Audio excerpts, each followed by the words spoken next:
everybody. It is Nerd Megan here at KZLX, and I guess we're not on KZLX. We're just on KWT's Facebook page. With me today, I have Johnny Lorum. Hello. Devin Van Zant. Hello. And Will Linder. Hello, world. And I am your fourth host, Corey Herzog, and we're going to jump right on into our nerd news. Now, guys, we have some awesome stuff that came out within the last week. Indeed. Yeah. How about you guys take us off with Kingdom Hearts? I know that's been a big thing. Yeah, so Kingdom Hearts Kingdom Hearts 3 came out just a few days ago, and it's been, how many years has it been since the last one? 13? 13 years, yeah.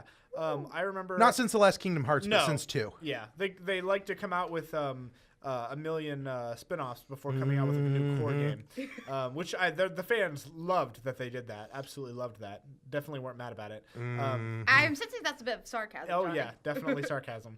Well, to be fair, it was only Chain of Memories that came between 1 and 2. Yeah. It was after 2 that we got 9 million things that weren't 3. Yeah, and every time that they would call it like 2.3 something or 2.8. 2.8. There was 2, 2.5, 2.8.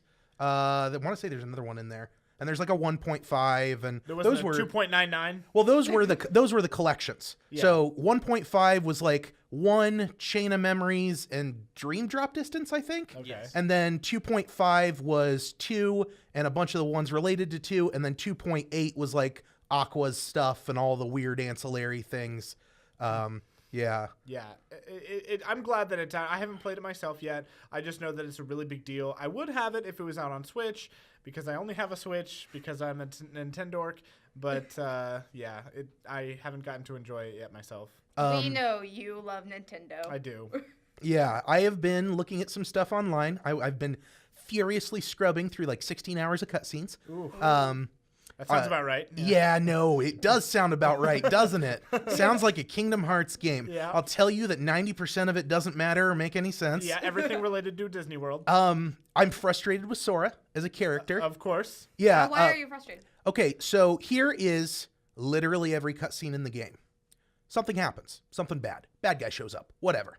And Sora goes, I'll take this problem head on. Let me fight a whole army by myself. And then Mickey or Yensid or Riku or somebody goes, no, you idiot. You can't fight a whole army by yourself. And then Sora gets all mopey and he goes, I can't be the big hero. And then they go, we've got another mission for you to go on. And they send him on a much smaller, less critical mission. And then halfway through, he cries and he goes, I can't do this. The darkness. And then Riku or Goofy or somebody comes up behind him and they're like, we believe in friendship. And then he's like, I'm not kidding you. It happens like 19 times in the game. It's just like Sora's like, I'm going to be the big hero and everybody else can eat my dust. And they go, you're an idiot. You're going to get yourself killed. And he's like, ugh. And then he goes off and he's like, I can't do even the simplest task. Time to cry. It is infuriating.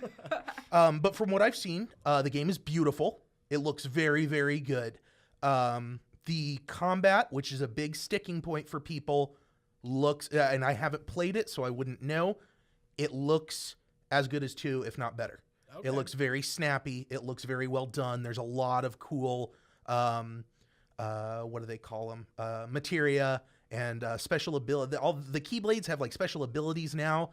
The one that everybody's going nuts over, and I totally understand it because it's really cool, is the Big Hero 6 Keyblade. It turns into like a hoverboard at one point. Like it's got the. I've never seen Big Hero 6, but you know the little black cubes that like make stuff? Yeah. You can like activate that after a certain point, and so like the Keyblade becomes like a sledgehammer or whatever. That stuff is really, really cool. It looks like it plays really, really well. There's a lot of combat options, a lot of movement options, a lot of power to the player there. Yeah. Johnny, you were talking to me the other day about the Let It Go sequence. Yeah. And I am super pumped. Did you see it? I haven't had a chance to. Okay, so Yeah. basically they took the sequence from the Frozen movie and they like copy and pasted basically everything into the game, but then took a few parts out where they would have Sora, Donald, and Goofy like watching her sing the song, and so frame by frame, everything is exactly the same at the exact right moment. It's like exactly the same, like, I don't want to call it music video, but like, film. It was released separately, I think. Yeah. If it was a music video, then that's how it was. And they implemented, they inserted like the Sora, Donald, and Goofy like parts where they would like watch her like walk up the stairs, and like she was making the bridge to like go up there, and then she would make the castle, and they would see her do this, and then it would cut to her, and it would be exactly the same frame as in the movie. And the fact that they did that was just really cool to me. It was cool because yes, Corey. Counterpoint. Yeah. I watched that, and it is more or less indistinguishable from the movie, which is technically impressive, sure, but nobody needed that. We knew the PS4 was a powerhouse already. As far as that goes, it literally is like they rotoscoped Goofy and Donald and Sora in. Like, it's literally, if you could go watch the movie and have the exact same experience, and that's not impressive to me because Disney's working on the game. So all Square Enix had to do was like, hey, Disney, give us your stuff. And they were like, okay. Like, if this is not somebody in Source Filmmaker, like, really amping it up with poses and stuff, this is a big company with a lot of money and a lot of people working on it, doing something that has already been done. And I think the thing that I found most impressive was just the fact that it was like they didn't make changes to it. They didn't like Sora, Donald, and Goofy didn't go in there and sing with her or anything like that. Like it was Atlantica, anyone? Oh my God, yes, exactly. Come on in and shake a fin. Yeah. God. And so Kill like me. the fact that they kept it exactly the same, and they just had like, it was as if they were, and I know the whole concept of Kingdom Hearts is if they're just dropped into the movie, but it felt more so like that, like they were just Sora, Donald, and Goofy just appeared into Frozen, and they popped in just when she was gonna start singing, and to see them watching her sing from afar, and then cut back and forth between Elsa and the three heroes was just a really cool concept that they didn't like alter anything at all. And yeah, it might be, in a sense, it might be easier to keep everything the same, but I've seen so many things in various forms of media where there's something that people recognize and then they try to do it again, but there's something that has to change because of some reason, either like continuity or copyright or something has to change. And Not get me started on continuity. It kind of reminded me a little bit of like time travel when like you show something. Get me started on time travel. Yeah, so that like, plays a large role in this game, by the way. Oh really? Yes. No. Like all the villains are villains. It's like all the different Ansems and all the different Rikus and all the. Oh, good. Because Kingdom Hearts, a complicated series, needed to implement a complicated concept like time travel. Maleficent, I think, at one point at the end of the game, even like says she doesn't know which one she is. Oh my She's gosh. like, no. So like she sees somebody, I don't remember who, and Pete's like, friend of yours, and she's like, probably. I don't remember from when though. And it's like, boy, that is this game in a nutshell, isn't it? That is how this Do I game know works. this person? Who knows? Time travel. Yeah. Yeah, it's just all up in the air. Do I really know all three of you? Yes. Yes. Do I? We know you too well. Probably. That's fair. Basically, it's a kind of game that I think it's phenomenal, and I think that despite the unnecessary like craziness of the concepts that are in the series, I think it's a good game and it's got a pretty good story and it's lighthearted. So I'm excited to play this one as well. So yeah. I will say there is one point in the game where I was actually in KXCV I was managing, and I yelled at my computer because during the Big Hero 6 portion, they give Sora an AR headset that shows him like Heartless and stuff. And they're like, oh, we got to go do this big fight. We can't go out there until you've trained, though. And Sora's like, oh, training? And I think it's Honey goes, yeah, it's like a mini game. And I was like, what? Like, I was so angry. The game, there are a couple of, actually at one point, Axel shows up and they're like, where were you? And he's like, oh, I was filling plot holes. There are several points in the game where they're like, it's a video game. And I was like, Oh my I was gosh. livid. What is wrong with you? Wow. I actually kind of like that. I think that would be kind of funny. Yeah. Kyrie still has no personality. Of course. Oh. They tried. They really tried, and then they took all her agency away. It's very Oh. sad. Yeah. Will, you've been pretty quiet. I don't really know like how to feel about the new. First of all, I want to know the reason why there was just this big delay, and I'm trying to like Me research too. that a little bit. My theory is licensing, and it was something like with Disney and like the Final Fantasy people, and like whichever studio like made Kingdom Hearts 3. Square But Enix. I actually really like Squaresoft? the settings of like this new game. Yeah. It's got like Monstropolis, the Big Hero 6 city where they take San Francisco and Tokyo, Tokyo. and Mhm. it makes that like weird San Francisco. San Francisco or Yep. something. Yeah. I don't know. But Yeah. I'm really excited for the maps, and there's another one. I think it's for Toy Story. It's in like Mhm. the toy box or something Yeah. like that. So the maps are really like the idea that like I'm really looking forward to. Yeah. With this game. No Final Fantasy. Oh, really? Yeah, no Final Fantasy. No Final that's Fantasy right. at all. Yep. Huh. Interesting. Tangled, Frozen, Toy Story, Monsters Inc., Big Hero 6, Pirates. There was That's ano- my favorite thing about Pirates. They know people don't like Pirates anymore. Really? It's Pirates 3. It's not any of the new ones. They're Oh, not even really? trying. Wow. They went back to the third one from like 10 years ago. Wow. Which kind of makes sense because like the last one, Kingdom Hearts 2 only had I think it was from the first game, and so if they went into the third Did game, it have something from the second movie? I don't- feel like they don't pulled think like Davy one Jones is in thing. it, and David Yeah. Jones came in the second one. Anyway, we should move on. Yeah, yeah, because going off movies, Black Panther just got nominated for an Oscar. Yeah. Indeed. Yeah. Which is really surprising. It's the first superhero movie to be up for Best Picture. Mhm. Wow. And then Intro to the Spider-Verse got nominated for Best Animated Film for the Oscars. Oh, Is I that think so, right? yeah. Yes. So Yeah. that's Which some I pretty big news. really enjoyed both of those, and I mean obviously Spider-Verse is more fresh in my memory because it came out more recent, but yeah, I think both of those were really great. Yeah, I just think it's very interesting because, again, this is the first time a superhero movie is being up for Best Picture because the Academy Award, they're kind of snobby. A reminder, guys, all views and opinions reflect only us, no one else. But the Academy, they're kind of snooty, like, we like artsy things and things that are complicated and aren't popular in the box office. But now they're like, yeah, Black Panther's up there, even with the CGI rhinos. Mhm. I don't It's know about also the it's like the CGI first rhinos. first film in a long time that's been nominated for Best Picture, but it's not nominated for like Best Director, Best Actor, a bunch of other stuff. Usually you hit multiple categories Yeah. with Best So, Picture. There's actually like a reason kind of behind that, and if you've watched the show Adam Ruins Everything, they kind of like go into like this deeper thing with the Oscars, but it's basically more like an influencer thing. So they go for specific absolutely. awards now, which is probably something that they were looking forward to with the Best Picture as far as Black Panther was considered, as far as Marvel was, I believe. I think, Infinity War also has a nomination for another Yes. award. Is it I'm not- soundtrack? I think it's something with sound. Okay. But I'm not particularly sure. But they do that. They like they'll throw in like a bunch of money for people to like go out and specifically for like Academy and the Cinematic Arts. They will like specifically go for like awards now. Yes. Yeah. That's why a bunch of like smaller movies will get like Best Actor, Best Supporting Actress, or whatever. So that's actually how it is.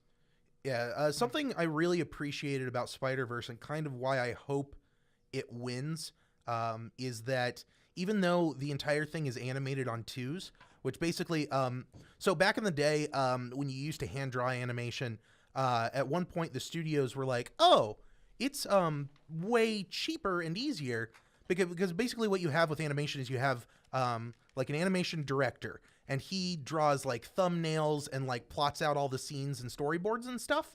And then he hands it off to a key animator, and your key animator just basically animates, like draws like the important poses and the big scenes and stuff. And then you hand it off to a bunch of other people. They call them in-betweeners. And they realized it was cheaper to pay in-betweeners to only draw every other frame. So they literally cut their workload in half. And what people found was stuff that's animated on twos looks way snappier, and people are really attracted to it. So now we're starting to see 3D films, and we're still, even to this day, 20 years post Toy Story or whatever, we're still playing with how animation works in the 3D realm, and animating on twos with 3D stuff is not it doesn't always work. And the cool thing about Spider-Verse is it's one of those films that we're starting to see recently with traditional animation styles. So it's animated on twos, but it's all got like stretch and squash and smears and all those techniques that make people really expressive and make motion really fluid. And I really hope that it gets the recognition it deserves, because I want people to stop making crappy 3D films. Yeah. And, you know, I'm just really excited that the Oscars are kind of starting to be like, okay, we need to start taking people's opinions into account. Again, because, like, we don't really because nobody watches them. Yeah. Because, like, I mean, you know, normally when they're like, oh, the Oscars are coming out, I'm like, I can guarantee you I have not seen any of the stuff that they're nominating. And now I can be like, oh, yeah, like, I saw that. And I intend to see Into the Spider-Verse one day soon, hopefully.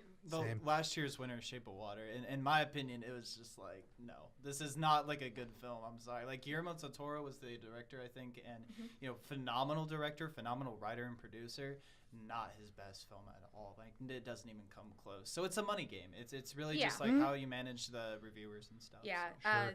To quote a lot of the people in Wells, follow the money. Yep. Oh, absolutely. Yeah.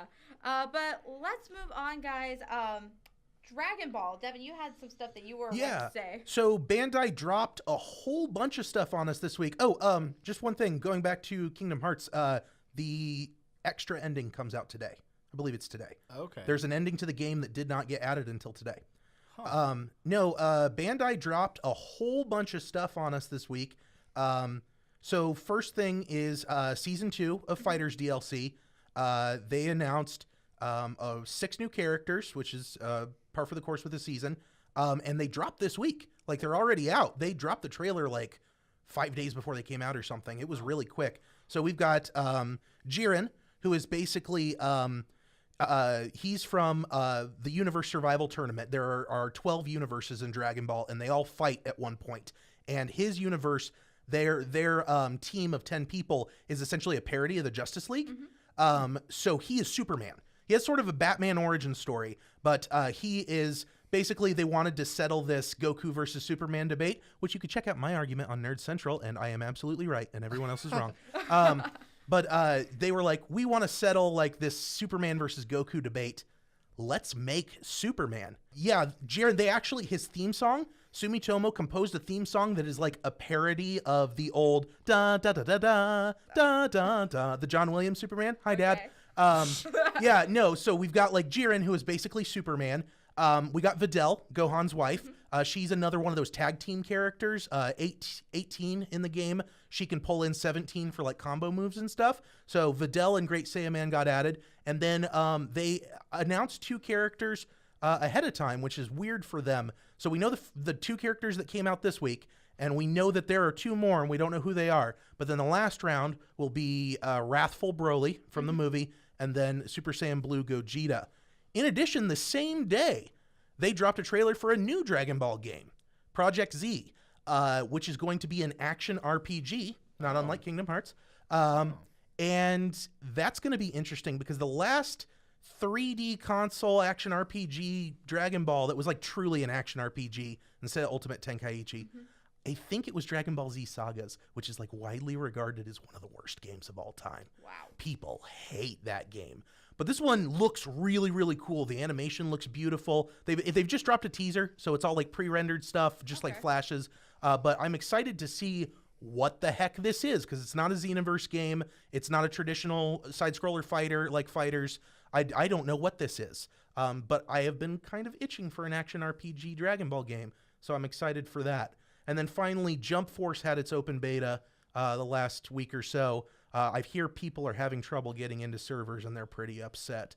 But I would be too. Yeah, so that's basically every couple of years, Shonen Jump puts together like their sort of Smash Brothers All-Star Cast thing. So it's Yu-Gi-Oh!, Dragon Ball, Dragon Quest, One Piece, Yu Yu Hakusho, Hunter x Hunter, like every shonen anime or whatever. They just take like 5 characters from them all and shove them into a fighting game together. And I was really, really upset with the stuff that I saw from this one for the last year or so. But the closer and closer we get to release, the more I see, looks kind of cool. So hopefully they are opening up a second round of betas, I think, in response to what happened. But hopefully they get all their stuff together, because I'm actually kind of interested now. Yeah. You brought up Smash Bros, which Yes. kind of is a good way. Yeah. I'm sure that was totally intentional. Absolutely. Good segue into talking about something else that was also dropped this week without any word at all from Nintendo, but Piranha Plant was finally dropped as a character in Super Smash Bros. Thank which the Lord. is How are you feeling about that, Johnny? Because I A know highly you're very requested upset. character. yeah, at first I was really frustrated because Piranha Plant is the first character in Super Smash Bros. History that, unless I'm wrong, there's 70 characters, so I could be wrong. He's the first character in Super Smash Bros. History that is not a main character in a game.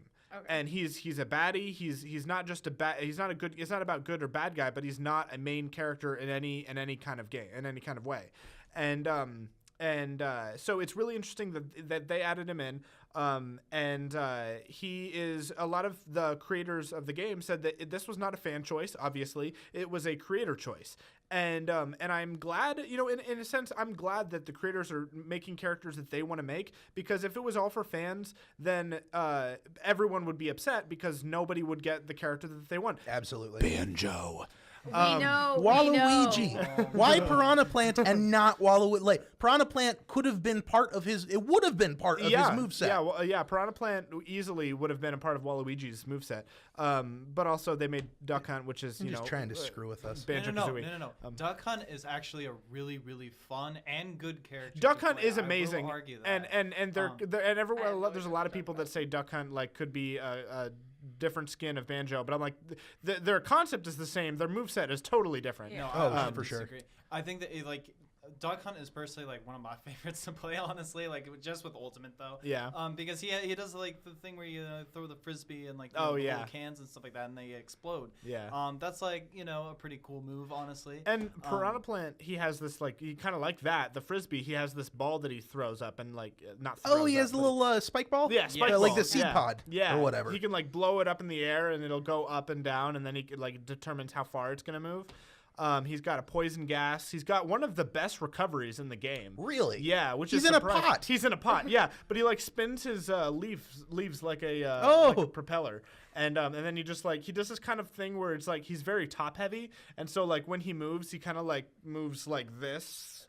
Okay, it's like a little snake. Yeah, kind of like a snake, and the back of him it kind of follows slowly, so it's kind of a weird angle where he moves because the bottom is where he's gonna land, and so when he is going this way, it kind of he has to come back to it's hard to explain, but yeah, it's very complicated. He can get a lot of distance with it, but the control is a little weird. Yeah. But yeah, he's a really cool character. He's really fast, and I love fast characters. Yes. Those are my favorites. I play Cloud because I'm a scrub. And said speaking it, of not Cloud, some Love me information some came Cloud. out today about Super Smash Bros. Cloud Oh. is the #1 played character. Of in course, Smash. he's broken. And he's Cloud. They fixed him a little bit since the last one, but he's still broken. And there was data that said that win-lose averages go. All 70 characters are between 40 and 60%. There's nobody that's won more than 60%, and for everyone online, and there's nobody that's lost more than or less than 40. Or Cool. one less than. Well, they did a good job. Yeah. All right. So the balancing is very good. Everybody is between 40 and 60, and King K. Rool, who everybody says is overpowered and super hard to beat, is at 51% win ratio. I thought that too. I thought King K. Rool was a bit much. Well, I can't remember if it's his specialty moves or just because he has really good recovery, but it's just one of them. It seems like it's at a bigger advantage than any other Ultimate character. And that's personally why I don't really like to play him, because I want there to be at least some kind of competition and stuff. Yeah. It's kind of like Meta Knight with Brawl. It's Mhm. you can take them out. It's just it's a bit harder to do because they're really good with their moves. There's so many characters that have come out in the series that Isabel's crazy too. I like Oh, yeah. Isabel. There's a lot of Fishing characters that pole. have come out that everyone was this is my character, this has been my go-to, and King K. Rool was my character for that. In all of Smash history, there's been characters I've learned to like or characters I was happy that were introduced, like Rosalina or Junior. But King K. Rool is the one that I was always rooting for, and the only thing that could beat him is Banjo. Yeah. Now, We did know, you ever we see? know. Do you ever see Isabella's game crashing glitch? Yes, where she That was- pockets the Yes, Yeah. that was. I actually did that with somebody, and straight up, it just pop back to the dashboard, and we were like, That's really cool. There's the They same fixed thing. that. There's a new patch that needs to come out with Piranha Plant. Really? In a certain mode, I think it's like 100-man smash or something like that. That if you put Piranha Plant in it, the game shuts off because they didn't like. I guess they didn't. Implement it very well. But Yeah. I was hoping you were going to say something about Final Fantasy VII when you said Cloud. oh, sorry, no. Because all the Kingdom Hearts devs are moving to that. So hopefully that's good too. Because Kingdom Hearts 3 looked like it had good combat. Yeah. Speaking of combat, I need to talk about Ruby, guys. Okay. I am so frustrated with Rooster Teeth right now. Boy, welcome to the club. You're like 3 years late. Damn it, I don't need your sass. Okay, so I'm not going to spoil too much because the season finale just came out this weekend, and Johnny has not watched it yet. Spoiler: the season ends. Yeah, the season ends. But the episode before that, spoiler alert for those who watch Ruby, they killed Adam. Like, they straight I up... saw that. Yes. They straight up killed Adam. Yang, Blake, Bumblebee is practically canon, which I'm not quite sure how I feel about. Yay. It is so canon at this point. I mean, I know, because the- you were messaging me about it. there's a line that Adam says that he's like, I think he's talking to Blake. Or no, he's talking to Yang, and he says, I don't understand what you see in her. And I was like, what? What? Like, Okay. it's so, like, if they're acknowledging it, it's got to be I real. But firmly my- planted myself in pollination. So But my big issue is they finally revealed Adam's face. Yes. They Yes. finally revealed it, and I'm so excited because I'm like, this means there's going to be a big thing happening, and then they just kill him. Yeah. Like, Yang, Blake, double stabbing, and just threw him in a river. Like, You off know, a cliff into a river. It's a shame that they killed off a villain in Ruby because now there's nobody else to be a villain in Ruby. Oh my God. There's No, definitely not okay, a dozen other but- characters that are bad guys. But Johnny, my issue is his arc, like the ending of his arc was rushed. In my opinion, it was very, very rushed because I'm like, I need to know how he got that scar, which I'm So sure many Blake things will to say. explain. And, I- and like a bunch of other stuff. I just felt it was very rushed, and that's what frustrates me. And then the whole season finale was just really lackluster because they were focusing so much on Genlock. And so It's almost like they're writing this by the seat of their pants, and all this stuff they're teasing is just like nebulous ideas in a notebook. yeah, well, I'm excited for the next season to start, and we don't know where we are, and we have to retcon a bunch of stuff to make it line up. I do have to say one thing that they keep doing with Ruby is something similar they do with Walking Dead, which is where if you take a character that's beloved and get them out of 4 or 5 episodes in a row, bringing them back is supposed to be a big deal. And they always make it a big deal when 2 groups of people meet each other again. And Yeah. I'm like, I know they're not dead, so I wasn't worried about them. And yeah, I like them, but I mean, I can do without them for a little bit. And then they always like play it up like, oh my gosh, you made it. I'm like, no one was going to doubt that they were going to make it here. So it's kind of like, I think like one thing that I think has been difficult for Ruby, despite I love the story, but there's Quote-unquote story. but there's so many characters, and it's Yes. just there's so many heroes and so many villains, and like they just keep adding more and more and more. I think that was the big Yeah. problem with like seasons 3 and 4 was like they had stuff established and they were going with it, and people were interested in what they were doing. and then they threw it all Yeah, away. and they were like, let's put that on hold for a while. Here's 20 new characters. Yes, but one thing I'm really excited about, and this is another spoiler alert, but we see Salem creating flying monkeys, which is like an ode back to the Wicked Witch of the West. Oh my Me gosh. being a huge Wicked fan, and the I Wicked don't Witch like of the that. West is one of my favorite It's literary very on the characters. nose. She was making flying monkey grims, and I was just so happy, you guys. I was like, yes. Can I ask you something? And this is like not judgmental in any way. Yeah. I'm literally Uh-oh. just, I know I'm genuinely curious. Do you like her like as the literary character that she was, or do you like her because of Wicked? I like. Okay, so my thing was, I've always loved Wizard of Oz, and the Wicked Witch of the West scared me a lot as a kid. Which I Actually, a banned episode of Sesame Street with her on it because it scared everybody. Oh my. But like I like the fact that she was a legitimately scary witch, especially for the time. And then just kind of like learning more about her. And then yeah, I did go watch Wicked, and I read the books, and just kind of all that together has made me just love who the Wicked Witch of the West is. Awesome, good for you. Yeah. So we are going to do a quick board game review. This is a new thing that we're doing. So Johnny, take it away. Yeah, so one game that we played This weekend. What's that? Yeah. Yeah, over the So, weekend. yeah. So, real quick, one game that we played was Suro, and basically it's a Chinese dragon flying game. I don't know how to explain it, but basically it's a puzzle game that you are avoiding. Like running into each other with your dragons or falling off the edge, and it's kind of like a strategy puzzle game. It was a lot of fun. It's like 5 to 10 minutes long, and I think it's up to like 8 players maybe. And it's one game that we're gonna be we're gonna be bringing it to life. So Yeah. I'm really excited to do that this semester.